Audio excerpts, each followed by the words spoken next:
नमस्कार दोस्तों, मैं हूं सुबोध और आपका बहुत बहुत स्वागत है आपके अपने चैनल अरुणोदय में। दोस्तों, आज की क्लास में हम लोग पढ़ेंगे प्रश्नोत्तरी। संपूर्ण हिंदी साहित्य की प्रश्नोत्तरी है। संपूर्ण हिंदी साहित्य से प्रश्न लिए गए हैं। प्रश्नोत्तरी जैसी क्लासों से आपके दो फायदे होते हैं। पहला फायदा तो ये होता है कि आपका रिवीजन हो जाता है। दूसरा फायदा ये होता है कि आप जान पाते हैं कि अपने विषय के प्रति मेरी कितनी तैयारी है। तो आज की क्लास में आपका बहुत बहुत स्वागत है।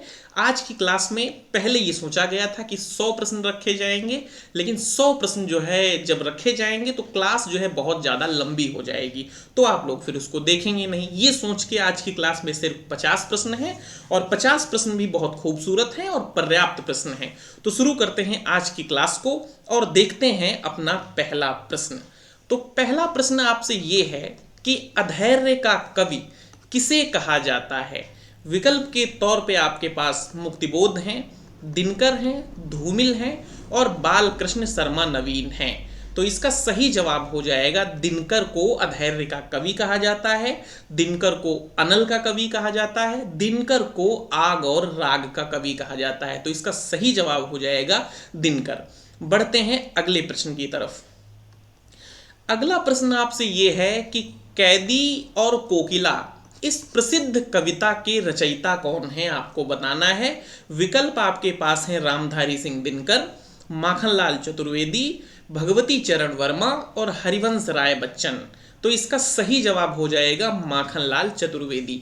कैदी और कोकिल ये प्रसिद्ध कविता माखनलाल चतुर्वेदी की है। बढ़ते हैं तीसरे प्रश्न की तरफ और देखते हैं तीसरा प्रश्न क्या है। तीसरा प्रश्न ये है कि निम्नलिखित दलित कहानियों को उनके कहानीकारों के संग आपको करना है सुमेलित। तो सबसे पहले देख लेते हैं कि सबसे बड़ा सुख किसकी कहानी है। तो ये कहानी हो जाएगी मोहनदास नैमिषराय की। उसके बाद 25 चौका 150 ये कहानी हो जाएगी ओम प्रकाश वाल्मीकि की। साजिश कहानी है सूरजपाल सिंह चौहान की और हरिजन कहानी है प्रेम कपाड़िया की। एक बार फिर से देख लीजिए, सबसे बड़ा सुख मोहनदास नैमिषराय, याद रखेंगे 25 चौका 150 बहुत इंपॉर्टेंट कहानी है, ओम प्रकाश वाल्मीकि की है। साजिश सूरजपाल सिंह चौहान की है और हरिजन किसकी है, मोहनदास, इनकी जो है प्रेम कपाड़िया की है। बढ़ते हैं अपने अगले प्रश्न की तरफ और अपना अगला प्रश्न है कि प्रेमचंद की कहानियों को उनके पात्रों के संग सुमेलित कीजिए। अच्छा भैया, इधर जो है प्रेमचंद की कहानियों के पात्र हैं, उधर कहानियां हैं, हम लोगों को क्या करना है, सुमेलित करना है। तो ये जो अलगू चौधरी भाई साहब हैं ये तो हो जाएंगे पंच परमेश्वर के। उसके बाद ये जो धीसू हैं, धीसू हम सब ने कहानी पढ़ी है, धीसू और माधव आपको याद आ रहा होगा। धीसू और माधव किस कहानी के पात्र हैं, कफन 1936 की कहानी है। और ये जो दुखी राम और घासी राम हैं ये किस कहानी के पात्र हो जाएंगे, सदगति के हो जाएंगे। और फिर शंकर बच गए तो शंकर हो जाएंगे सवा सेर गेहूं के। बात समझ में आई, प्रश्न समझ में आया। बढ़ते हैं अगले प्रश्न की तरफ।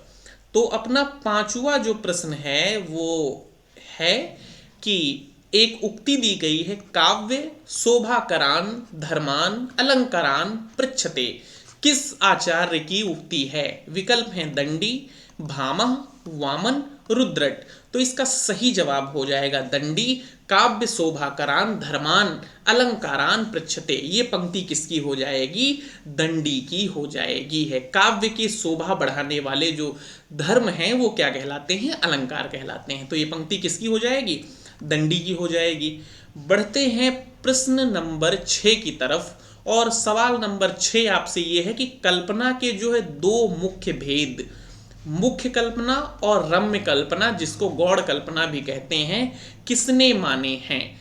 विकल्प आपके पास हैं वर्ड्सवर्थ, एजरा पाउंड और कॉलरिज और मैथ्यू अर्नोल्ड। तो इसका सही जवाब हो जाएगा कि कल्पना के दो भेद, मुख्य कल्पना और रम्य कल्पना, ये कॉलरिज के माने हुए हैं। कॉलरिज ये कहते हैं कि जैसे आप कोई कविता लिखने बैठे हैं तो कविता लिखने से पहले जो आपके मन में पहली बार कल्पना आई उसको कहते हैं मुख्य कल्पना। फिर उस कविता को आप सजाने के लिए जो नई कल्पनाएं गढ़ते हैं वो क्या कहलाती है? रम्य कल्पना कहलाती है। जैसे अगर आपने कभी कोई कविता लिखी हो या कोई शेर लिखा हो तो एक लाइन तो आपके मन में अचानक कौंध जाती है, फिर उस नज्म को पूरा करने में जो आप कल्पनाएं अपने मस्तिष्क में लेके आते हैं वो रम्य कल्पनाएं होती हैं और गौड़ कल्पनाएं होती हैं। और कॉलरिज ने मुख्य कल्पना को ही मुख्य माना है। बात समझ में आई? अगले प्रश्न की तरफ बढ़ते हैं। तो अगला प्रश्न आपसे यह है, एक कथन दिया गया है, कथन एक बार पढ़ते हैं। नागर को एक बहुत बड़ा गवाह बनाया गया, ये नदी का नाम है। नागर को एक बहुत बड़ा गवाह बनाया गया, दोनों देश वालों ने बनाया। नागर नदी ही सीमा रेखा है, एक किनारा हिंदुस्तान और दूसरा किनारा पाकिस्तान। कथन किसका है? विकल्प आपके पास है नदी के द्वीप, मैला आंचल, तमस और झूठा सच। तो ये विकल्प है मैला आंचल का। मैला आंचल आप सबने पढ़ा ही होगा क्योंकि आपके सिलेबस में है। मैला आंचल का एक पात्र है बावन दास। बावन दास पूरे देश के लिए जो है लड़ता रहता है, गांधीवादी पात्र है। और अंतोगत्वा जो है उसको इस जब विभाजन होता है 47 में तो भारत के लोगों ने भारत के लोग उसको मार देते हैं और उसका बैग वैग उठा के जो है नागर नदी के उस पार फेंक देते हैं। फिर उधर से पाकिस्तान वाले लोग आते हैं, पाकिस्तान वाले लोग उसका बैग उठा के बीच नदी में फेंक देते हैं। तब का ये कथन है कि नागर को एक बहुत बड़ा गवाह बनाया दोनों देश वालों ने। नागर नदी ही सीमा रेखा है, एक हिंदुस्तान और एक पाकिस्तान। इतने बड़े देश भक्त के संग दोनों देशों ने मिलकर ये न्याय किया। तो ये जो है कथन है मैला आंचल का। और किसका मैला आंचल उपन्यास है? फणीश्वरनाथ रेणु का। अब बढ़ते हैं आगे और प्रश्न संख्या 8 देखते हैं। प्रश्न संख्या 8 ये है कि प्रथम विश्व हिंदी सम्मेलन का प्रथम आयोजन नागपुर में हुआ, और नागपुर कहाँ है? भारत में है। इसका बोध वाक्य क्या था आपको ये बताना है। प्रथम विश्व हिंदी सम्मेलन जिसका आयोजन नागपुर में हुआ, इसका बोध वाक्य क्या है? विकल्प हैं वसुदेव कुटुंबकम, सत्यमेव जयते, परित्राणाय साधूनाम और जननी जन्मभूमिश्च च स्वर्गादपि गरीयसी।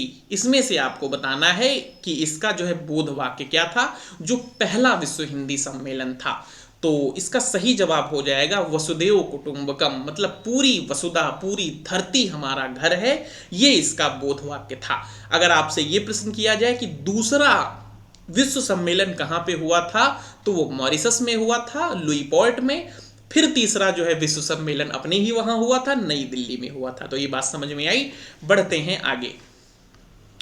तो अगला अपना प्रश्न ये है कि त्रैमासिक पत्रिका आलोचना जिसका समय है 1991, इसके संपादक कौन है? विकल्प आपके पास है रामविलास शर्मा, शिवदान सिंह चौहान, नामवर सिंह, नंद दुलारे वाजपेयी। तो सही जवाब हो जाएगा शिवदान सिंह चौहान। त्रैमासिक पत्रिका आलोचना जिसका समय 1951 है, इसके संपादक शिवदान सिंह चौहान हैं। ओके भैया, बढ़ते हैं आगे। अगला प्रश्न अपना यह है कि आचार्य हजारी प्रसाद द्विवेदी के आलोचनात्मक रचनाओं का सही अनुक्रम बताइए। ये जो है 4 लंबे चौड़े आपके पास विकल्प दिए गए हैं, मैं डायरेक्ट आपको आंसर बताता हूं। पहला विकल्प इनका बिल्कुल सही हो जाएगा। सूर साहित्य इनका जो है 1930 में है, हिंदी साहित्य की भूमिका 1940 में है, और कबीर जो है 1942 में है। फिर उसके बाद हिंदी साहित्य ये जो है इनकी आखिरी इस विकल्प में रचना हो जाएगी। तो ये आचार्य हजारी प्रसाद द्विवेदी की आलोचनात्मक रचनाएं हैं। बात समझ में आई। बढ़ते हैं अगले प्रश्न की तरफ। अगला प्रश्न आपसे फिर है कि पात्रों को कहानियों के संग सुमेलित कीजिए। ठीक है भैया, इधर जो है पात्र हैं, उधर कहानियां हमको सुमेलित करना है। तो मालती हमारे सिलेबस में है, हमको पता है ये किसकी हो जाएगी? गैंग्रीन की हो जाएगी। सामनाथ भी हमारे सिलेबस में हमको पता है ये किसकी हो जाएगी? चीफ की दावत की हो जाएगी। और ये जो सुबोध पात्र है वो जो है उषा प्रियम बदा की कहानी है जिंदगी और गुलाब, ये उसका पात्र उसकी पात्र हो जाएगा। और कालिंदी चरण जो है वो जैनेन्द्र की कहानी है पत्नी, उसका पात्र हो जाएगा। तो हमको ये तो कहानी पता है गैंग्रीन किसकी है? अज्ञे की है, जो इसका एक नाम रोज भी है। पत्नी किसकी हो जाएगी? जैनेन्द्र। ये जो है कहानी भैया जैनेन्द्र की हो जाएगी, ये ऊषा प्रियंवदा की हो जाएगी और ये भीष्म साहनी की हो जाएगी। बढ़ा जाए अगले प्रश्न की तरफ। तो देखते हैं अपना अगला प्रश्न। 12वां प्रश्न ये है कि हिंदी साहित्य के आदिकाल का अभिनव जयदेव, आदिकाल का अभिनव जयदेव किसे कहते हैं? विकल्प चंद्रवरदाई हैं, विद्यापति हैं, पुष्पदंत हैं, जगनिक हैं। तो सही जवाब आपको देना है। सही जवाब आप दे चुके हैं, सही जवाब है विद्यापति।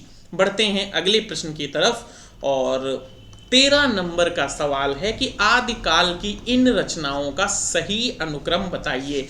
आदिकाल की भरतेश्वर बाहुबली और जो है भरतेश्वर बाहुबली रास है, फिर उसके बाद स्थूलभद्र रास है, फिर नेमिनाथ रास है और उसके बाद संगीत रत्नाकर है। तो ये आप इनका सही अनुक्रम बताइए। तो इसका पहला विकल्प सही हो जाएगा। सबसे पहले है भरतेश्वर बाहुबली रास, जो कि जो है शालिभद्र सूर्य की रचना है। उसके बाद स्थूलभद्र रास हो जाएगा, जो कि जिन धर्म सूर्य की रचना है। फिर नेमिनाथ रास हो जाएगा, जो कि मुनि सुमितगढ़ की रचना है। और संगीत रत्नाकर जो है सारंगधर की रचना है। तो ये जो है हो जाएंगे। अगले प्रश्न की तरफ हम लोग बढ़ते हैं। अगला प्रश्न अपना ये है कि प्रबंध चिंतामणि 1304 की रचना है, लेकिन आपको बताना यह है कि ये किस विद्वान का ग्रंथ है। विकल्प आपके पास जैनाचार्य मेरुतुंग हैं, सोमप्रभ सूर्य हैं, शालिभद्र सूर्य हैं, जिनधर्म सूर्य हैं। इनमें से आपको बताना है कि ये किसका ग्रंथ है। तो जैन आचार्य मेरुतुंग का ये जो है ग्रंथ है। बात समझ में आई? याद रखिएगा, प्रबंध चिंतामणि जैनाचार्य मेरुतुंग, भूलना नहीं है। प्रबंध चिंतामणि जैनाचार्य मेरुतुंग, भूल मत जाना। प्रबंध चिंतामणि जैनाचार्य मेरुतुंग। बढ़ते हैं आगे। 15 नंबर का अपना प्रश्न ये है कि बिहारी सतसई की टीकाओं को उनके टीकाकारों के संग सुमेलित कीजिए। बिहारी सतसई पे खूब धमाकेदार टीका लिखी गई और आपके पास इधर टीकाएं हैं, इधर टीकाकार हैं, आपको जो है सुमेलित करना है। तो सूरत मिश्र ने जो है बिहारी सतसई की टीका लिखी अमर चंद्रिका के नाम से। अंबिका दत्त व्यास ने बिहारी बिहार के नाम से लिखी और पद्म सिंह शर्मा ने संजीवनी भाष्य के नाम से लिखी। और सबसे जो है प्रामाणिक टीका जगन्नाथ दास रत्नाकर ने लिखी बिहारी रत्नाकर के नाम से। बात समझ में आई? बढ़ते हैं अगले प्रश्न की तरफ और देखते हैं अगला प्रश्न क्या है।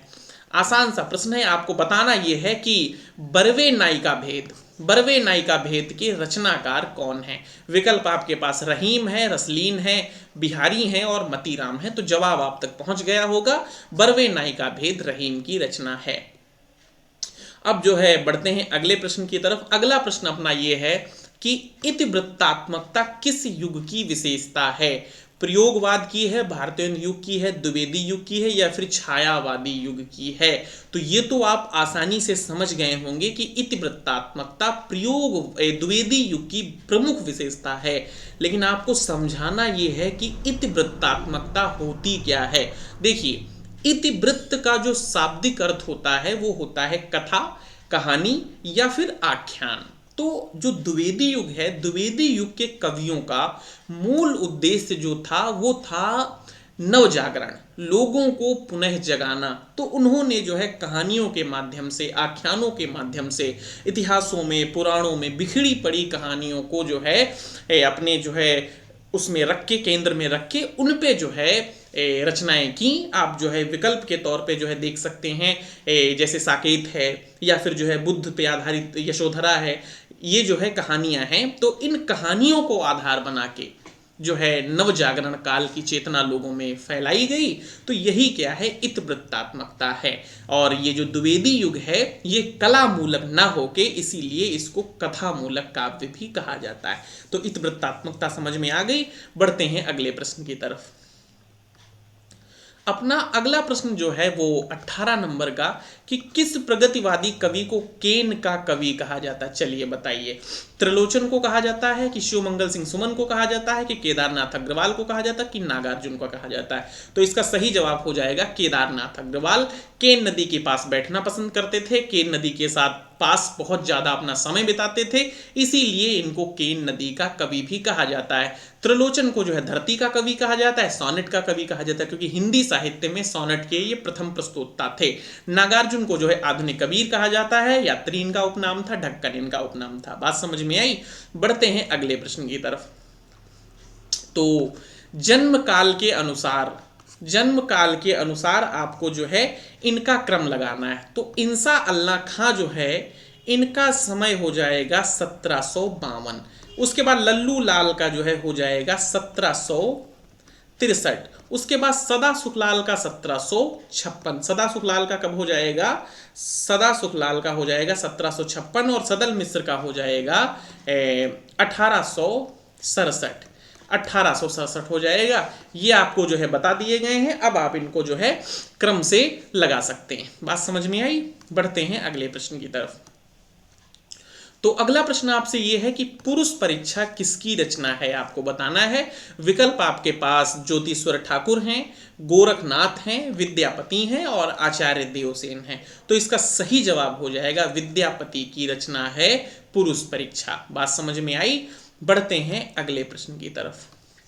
21 नंबर वाला प्रश्न अपने से ये कह रहा है कि आधुनिक काल के प्रथम प्रयोक्ताओं को जो है सुनिश्चित कीजिए। आधुनिक काल नाम का जो है प्रथम बार प्रयोग, पहले समीक्षा काल किसने कहा, पहले आधुनिक काल किसने कहा, पहले नवजागरण काल किसने कहा, ये चीज हमको जो है सुनिश्चित करनी है। तो वर्तमान काल जो है इसको जो है मिश्र बंधु ने कहा, समीक्षा काल जो है नामवर सिंह ने कहा, आधुनिक काल जो है हजारी प्रसाद द्विवेदी ने कहा और हजारी प्रसाद द्विवेदी के साथ साथ ग्रियर्सन ने भी कहा है, और नवजागरण काल जो है कहा है रामविलास शर्मा। ये जो है याद रखिएगा, नवजागरण काल किसने कहा है? रामविलास शर्मा ने कहा है। बढ़ा जाए अगले प्रश्न की तरफ। और अगला प्रश्न अपना यह है कि भारतीय युग की विशेषता नहीं है, राष्ट्रीयता नहीं है, बौद्धिकता नहीं है, राजभक्ति नहीं है, गद्य की प्रधानता नहीं है, कि समस्या पूर्ति नहीं है, कि हास्य व्यंग नहीं है। तो राष्ट्रीयता तो इसकी प्रधानता है, ठीक है। बौद्धिकता इसकी प्रधानता नहीं है। बौद्धिकता जो है किसकी विशेषता हो जाएगी? प्रयोगवाद की विशेषता हो जाएगी, भारतीय युग की विशेषता नहीं है। राजभक्ति भी इसकी विशेषता है, गद्य की प्रधानता तो है ही है, समस्या पूर्ति तो है ही है, हास्य व्यंग की प्रधानता तो है ही है। बौद्धिकता को छोड़कर शेष सारी जो है भारतीय युग की ही विशेषताएं हैं। बढ़ते हैं अगले प्रश्न की तरफ। और अगला प्रश्न अपना यह है कि उक्ति व्यक्ति प्रकरण ग्रंथ का विषय है, पौराणिक रचना है, प्रेम काव्य से संबंधित रचना है, या भक्ति काव्य से संबंधित रचना है, या फिर व्याकरण से संबंधित रचना है, कि व्याकरण से संबंधित रचना है। अगर आप जो है रचना को ठीक ढंग से पढ़ लें तो आपको उत्तर मिल जाएगा। और ये नेट जेआरएफ में पूछा हुआ आपसे क्वेश्चन है, यानी कि ये एक तरीके से PYQ है, प्रीवियस ईयर क्वेश्चन है। तो ये क्या है? उक्ति व्यक्ति प्रकरण, ये जो है व्याकरण से संबंधित ग्रंथ है, और है किसका? दामोदर शर्मा का। ठीक है भैया, ये किसका ग्रंथ है? दामोदर शर्मा का। बढ़ते हैं अगले प्रश्न की तरफ। और अगला प्रश्न अपना जो है वो ये है कि बौद्ध गान और दोहा का संपादन किसने किया? विकल्प आपके पास है राहुल शंकरत्यान, सूर्यकांत त्रिपाठी, प्रबोध चंद्र बागची और हर प्रसाद शास्त्री। तो सही विकल्प हो जाएगा हर प्रसाद शास्त्री ने बौद्ध गान और दोहा का संपादन किया। बात समझ में आई? बढ़ते हैं अगले प्रश्न की तरफ। अगले प्रश्न में आपको एक विकल्प दिया गया है, आपको बताना है ये विकल्प किसका है। विकल्प ये है कि कबीर की अपेक्षा खुसरो का ध्यान बोलचाल की भाषा की ओर अधिक था। ये कथन किसका है? विकल्प आपको सौंपे गए हैं ग्रियर्सन, मिश्र बंधु, हजारी प्रसाद द्विवेदी और रामचंद्र शुक्ला जी। आपको बताना है ये विकल्प किसका है। अगर विकल्प में रामचंद्र शुक्ल आ जाए तो और फिर किसका हो सकता है? रामचंद्र शुक्ल का ही है। बढ़ते हैं आगे जो है आपको जो है पद्मावत की प्रतीक योजना स्पष्ट करनी है। ठीक है, रतन सेन जो है किसका प्रतीक हो जाएगा? तो रतन सेन हो जाएगा मन का प्रतीक, यानी आत्मा का प्रतीक भी इसको कह सकते हैं। सिंगल किसका हो जाएगा? हृदय का प्रतीक हो जाएगा। ही सिंगल वाला जो है। पद्मावती किसका प्रतीक हो जाएगा? श्रद्धा का प्रतीक हो जाएगा और परमात्मा का भी प्रतीक इसको कह सकते हैं। उसके बाद हीरामन तोता जो है गुरु का प्रतीक हो जाएगा। नागमती दुनिया धंधा, नागमती यह दुनिया धंधा का प्रतीक हो जाएगा या फिर सांसारिक बुद्धि का प्रतीक हो जाएगा। और राघव चेतन जो है शैतान का प्रतीक हो जाएगा। बात समझ में आई? रतन सेन मन, सिंघल किसका प्रतीक हो जाएगा? हृदय। ही सिंघल जो है ही पद्मावती किसका प्रतीक हो जाएगा? श्रद्धा का। हीरामन तोता जो है गुरु का प्रतीक हो जाएगा। नागमती दुनिया धंधा सांसारिक बुद्धि का प्रतीक हो जाएगा। राघव चेतन शैतान का प्रतीक हो जाएगा। बढ़ते हैं अगले प्रश्न की तरफ। और अगला प्रश्न अपना यह है कि भक्ति काल को लोक जागरण काल किसने कहा भैया? भक्ति काल को लोक जागरण काल की संज्ञा किसने दी? रामचंद्र शुक्ल ने, रामविलास शर्मा ने, हजारी प्रसाद द्विवेदी ने या फिर ग्रियर्सन ने? तो रामचंद्र शुक्ल ने भक्तिकाल को भक्तिकाल ही कहा या फिर जो है पूर्व मध्यकाल कहा। रामविलास शर्मा ने भक्तिकाल को लोक जागरण काल कहा है और हजारी प्रसाद द्विवेदी ने सिर्फ लोक जागरण कहा है। अब यहाँ पे बहुत सूक्ष्म अंतर है। रामविलास शर्मा कहते हैं लोक जागरण काल, हजारी प्रसाद द्विवेदी कहते हैं लोक जागरण। ठीक है, अपनी अपनी स्याही, अपनी अपनी कलम, जिसका जो मनाता है, जितना मनाता है कहता है। हम लोगों का काम है सिर्फ रट्टा मारना और जो है परीक्षाओं में प्रश्नों को सही करना है। ग्रियर्सन ने भी जो है भक्तिकाल को भक्तिकाल कहा और ग्रियर्सन का जो है एक बड़ा काम ये माना जाता है कि ग्रियर्सन ने भक्तिकाल को सबसे पहले स्वर्ण युग कहा भैया। ठीक, अगर आपसे कहा जाए कि भक्ति काल को स्वर्ण युग किसने कहा तो वो जो है जॉर्ज ग्रियर्सन ही हैं। बढ़ते हैं अगले प्रश्न की तरफ और अगला प्रश्न अपना ये है कि भक्ति काल के महत्वपूर्ण संप्रदायों को उनके प्रवर्तकों के संग सुमेलित कीजिए। तो रसिक संप्रदाय जो है वो हो जाएगा अग्रदास का। बात समझ में आई? तत्सुखी संप्रदाय जो है वो भैया किसका हो जाएगा? यहां से इसको हटा दीजिए। तत्सुखी हो जाएगा जीवाराम का, बारकरी संप्रदाय हो जाएगा पुंडलिक का और महानुभाव वही हो सकता है जिसके हाथ में हो चक्र। तो महानुभाव किसका हो जाएगा? चक्रधर का हो जाएगा। आगे बढ़े तो अगला प्रश्न आपका यह है 29 नंबर का कि रीतिकाल का नामकरण किस विद्वान के अनुसार क्या है? तो अंधकार काल रीतिकाल को त्रिलोचन ने कहा। बात समझ में आई? रीतिकाल जो है ग्रियर्सन ने कहा और शुक्ल ने कहा और श्रृंगार काल इसको विश्वनाथ प्रसाद ने कहा और अलंकृत काल इसको मिश्र बंधु ने कहा। तो इसमें कोई खेल था ही नहीं, सामने के सामने आपको काल दे दिए गए, लेकिन खेल ये है कि आपको रटना पड़ेगा। अंधकार काल त्रिलोचन, अंधकार त्रिलोचन, अंधकार त्रिलोचन, रीतिकाल ग्रियर्सन और शुक्ल, श्रृंगार काल विश्वनाथ प्रसाद और अलंकृत काल मिश्र बंधु। बात समझ में आई? बढ़ते हैं आगे। अगला प्रश्न आपसे यह है कि रीतिकालीन कविता के सौदागर थे, ये कथन किसका है? नामवर सिंह का है, बच्चन सिंह का है, नगेंद्र का है या फिर रामचंद्र शुक्ल का है? तो इसका सही जवाब हो जाएगा ये कथन है बच्चन सिंह का। ये कथन किसका है भैया? बच्चन सिंह का। आपको जो है शैली से लग रहा होगा रामचंद्र शुक्ल का है, लेकिन रामचंद्र शुक्ल का नहीं है। ये कथन किसका है? बच्चन सिंह का है। बच्चन सिंह कहते हैं रीतिकालीन कवि जो है कविता के सौदागर थे, यानी अपनी कविताओं के वही लोग विक्रेता थे, बाजारू कविताएं लिखा करते थे।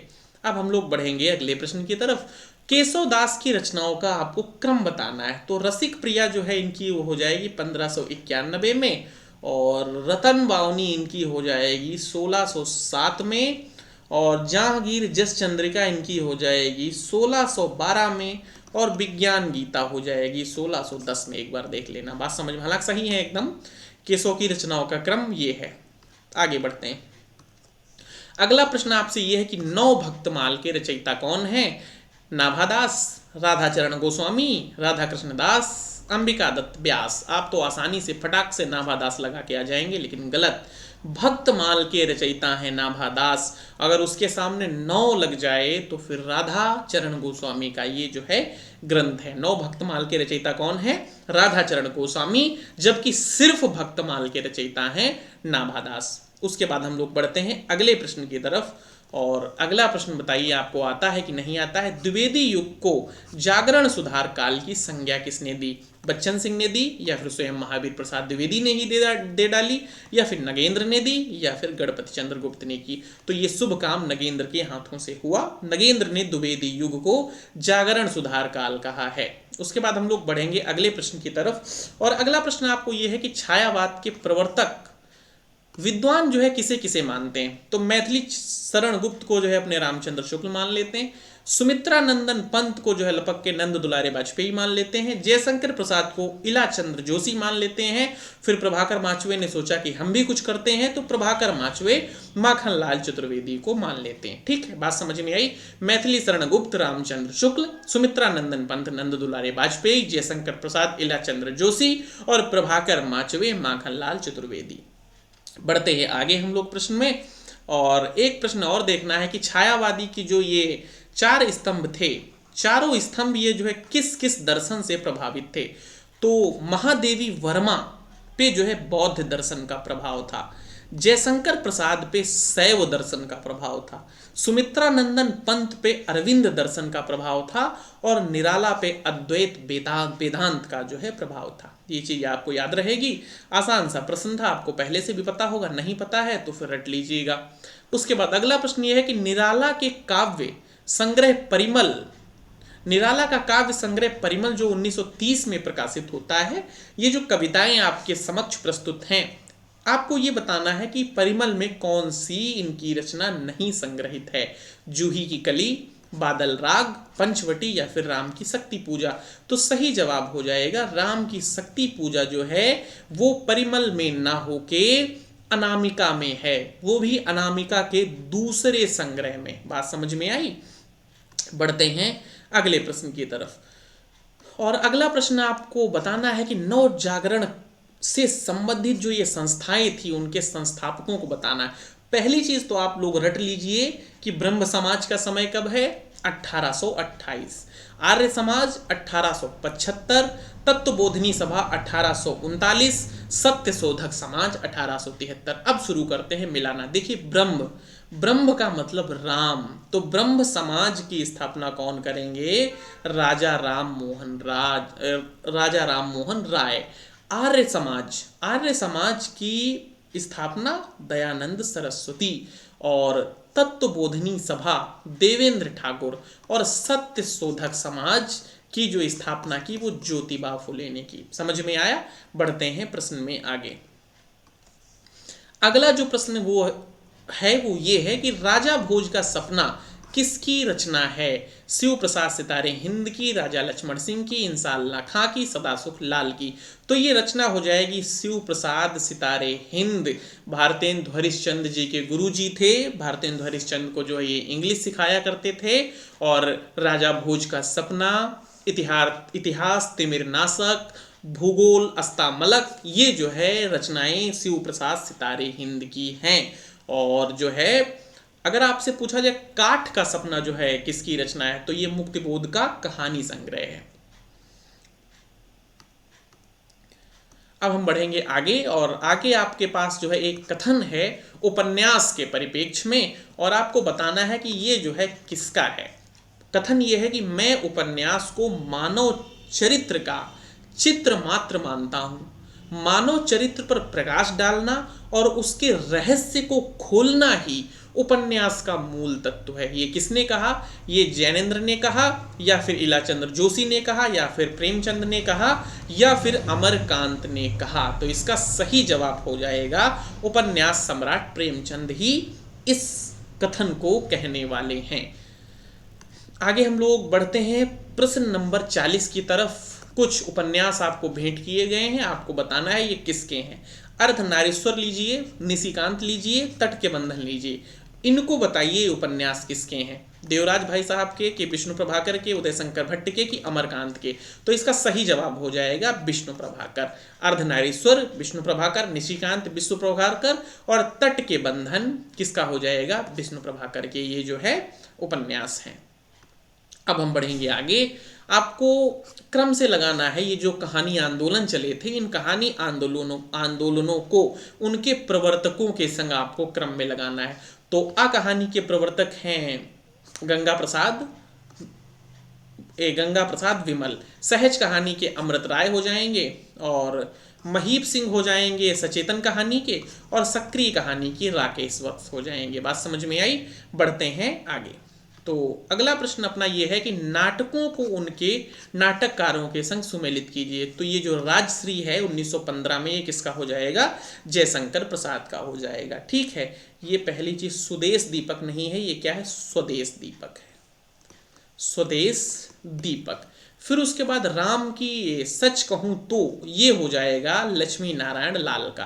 राम की लड़ाई हो जाएगा स्वदेश दीपक का, और यम गाथा हो जाएगा दूधनाथ सिंह का। बात समझ में आई? ये भी जो है आपका PYQ ही। इसमें बहुत सारे क्वेश्चन हैं जो प्रीवियस ईयर में आए हैं, काफी क्वेश्चन, लगभग 30% क्वेश्चन आपके वो हैं जो पूर्व की परीक्षाओं में नेट के एग्जाम में आपसे पूछे भी जा चुके हैं।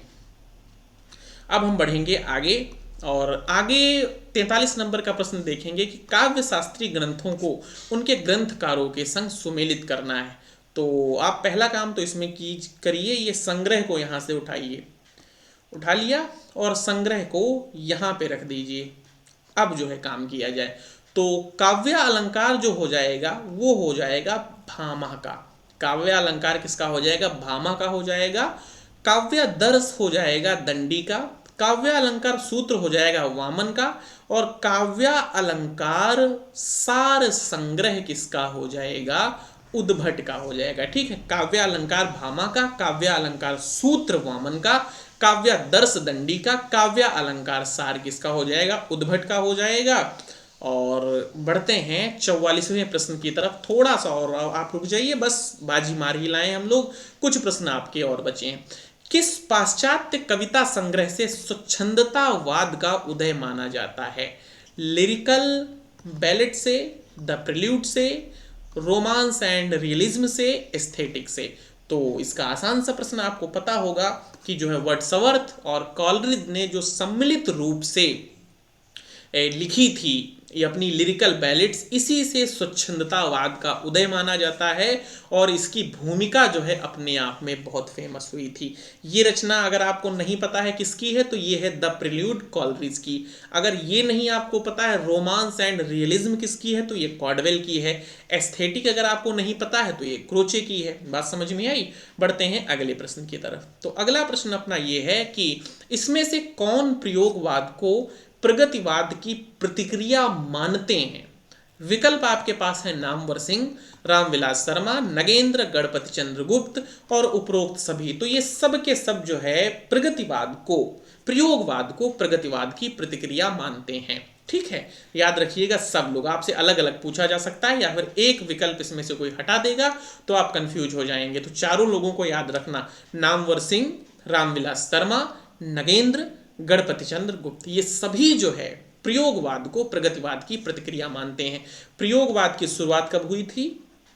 1936 में हुई थी। प्रयोगवाद की शुरुआत कब हुई थी? 1943 में हुई थी। ये जो है युगांत से माना जाता है 1936 है, या फिर इसको कह सकते हैं कि प्रथम जो है वो सॉरी ये युगांत से पंत की जो रचना है और जो प्रथम जो है प्रगतिशील लेखक संघ था उससे जो है इसकी शुरुआत मानी जाती है। और प्रयोगवाद जो है अज्ञेय का पहला तार सप्तक 1943 में प्रकाशित हुआ था, वहां से प्रयोगवाद की शुरुआत मानी जाती है। बढ़ते हैं आगे। अगला प्रश्न आपसे यह है कि मंजीर किसका काव्य संकलन है? बताइए, मंजीर जो है किस कवि का प्रथम काव्य संकलन है? ये आपको प्रश्न बताना है। भवानी प्रसाद मिश्र का है, नरेश मेहता का है, गिरिजा कुमार माथुर का है या फिर मदन वात्स्यायन का है? तो ये जो है सही जवाब हो जाएगा गिरिजा कुमार माथुर। पहले जो है तार सप्तक के कवि हैं और इनकी पत्नी जो है शकुंतला माथुर वो दूसरे तार सप्तक की कवि हैं। और ये जो मंजीर है, मंजीर इनका काव्य संकलन है। आगे हम लोग बात करेंगे अगले प्रश्न पे। तो बनारस ये जो है किसकी फेमस कविता है? बनारस किसकी कविता है? केदारनाथ सिंह की या फिर केदारनाथ अग्रवाल की? कुंवर नारायण की या रघुवीर सहाय की? चलिए आपके पास ये दो विकल्प हैं, इनको हटा देते हैं, इनको जो है हटा देते हैं। आप इन दोनों में से बताइए। पहला तो आप ये बताइए, इनमें से एक कवि है प्रगतिशील, एक कवि है प्रयोगवादी। पहले तो आप बताइए कि केदारनाथ सिंह, केदारनाथ अग्रवाल में प्रयोगवाद से कौन है? तो प्रयोगवाद से हैं केदारनाथ सिंह, तीसरे तार सप्तक के कवि हैं। केदारनाथ अग्रवाल जो हैं वो जो है प्रगतिवाद से हैं। और ये जो कविता है ये केदारनाथ सिंह की ही कविता है। बढ़ते हैं अगले प्रश्न की तरफ। आपको ये बताना है नागरी प्रचारणी की सभा, बड़ा सरल प्रश्न है। 1893 में नागरी प्रचारणी सभा की जो है स्थापना होती है। बढ़ते हैं अगले प्रश्न की तरफ। अगला प्रश्न ये है कि मैथिली शरण गुप्त की पंचवटी इनकी 1925 में हो जाएगी और यशोधरा जो है 1933 में हो जाएगी और जो है इनकी द्वापर जो है वो हो जाएगी 1936 में। तो ये जो है इनकी रचनाएं हो गई। और अपना आज का जो है अंतिम प्रश्न ये है कि ईश्वर की मृत्यु हो चुकी है, ये किस अस्तित्ववादी विचारक की युक्ति है? किरकेगार्द की है, सार्थ की है, नीत्शे की है कि कामू की है? तो ये सारे के सारे जो है अस्तित्ववादी विचारक हैं। और अस्तित्ववाद के अगर आपसे कहा जाए जनक कौन है तो अस्तित्ववाद के जनक कीर्केवार्द हैं। और ये जो पंक्ति है ये किसकी हो जाएगी, ये नीत्शे की पंक्ति है। तो आज की ये आपकी क्लास थी। उम्मीद करते हैं कि आपने अपनी जो है तैयारी जांच ली होगी कि कितना हम जो है तैयार हैं, कितने क्वेश्चन हम कर पा रहे हैं। सरल प्रश्न थे आज के, और इस तरीके की प्रश्नोत्तरी आपको जो है हर सप्ताह में मिलती रहेगी। इस तरीके की प्रश्नोत्तरी अगर पाना चाहते हैं, अगर सच में पाना चाहते हैं, तो आप समझ रहे होंगे मैं क्या बोलूँगा।